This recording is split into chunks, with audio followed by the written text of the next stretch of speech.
युवती के साथ दुष्कर्म की वारदात, युवती गंभीर रूप से घायल। सूत्रों की माने तो छावनी थाना क्षेत्र के एक गांव में एक युवती के साथ अज्ञात व्यक्ति ने दिया घटना को अंजाम। गंभीर हालत में परिजन युवती को लेकर गए सीएचसी, जहां प्राथमिक उपचार के बाद जिला अस्पताल बस्ती के लिए किया रेफर। जिला अस्पताल के चिकित्सकों ने युवती की हालत गंभीर देख गोरखपुर मेडिकल कॉलेज के लिए किया रेफर। गोरखपुर मेडिकल कॉलेज में चल रहा है युवती का इलाज। छावनी पुलिस ने अज्ञात अभियुक्त के खिलाफ मुकदमा पंजीकृत कर शुरू की जांच।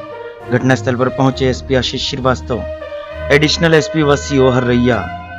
जांच में जुटी पुलिस खंगाल रही है टोल प्लाजा पर सीसीटीवी फुटेज, लेकिन अभी तक नहीं लग पाया आरोपी का सुराग।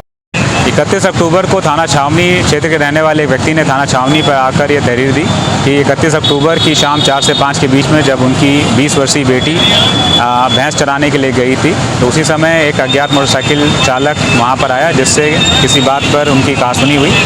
बाद में उस अज्ञात मोटरसाइकिल चालक ने उनकी लड़की के साथ में गलत कार्य करने की कोशिश करी।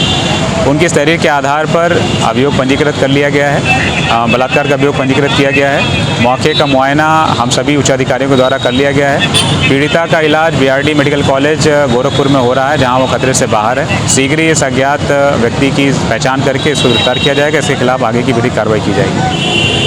अवधनामा में शाये मज़ामीन को मुकम्मल तौर पर पढ़ने के लिए अवधनामा की वेबसाइट www.awadhnama.com पर विजिट करें और ई पेपर पर क्लिक करें।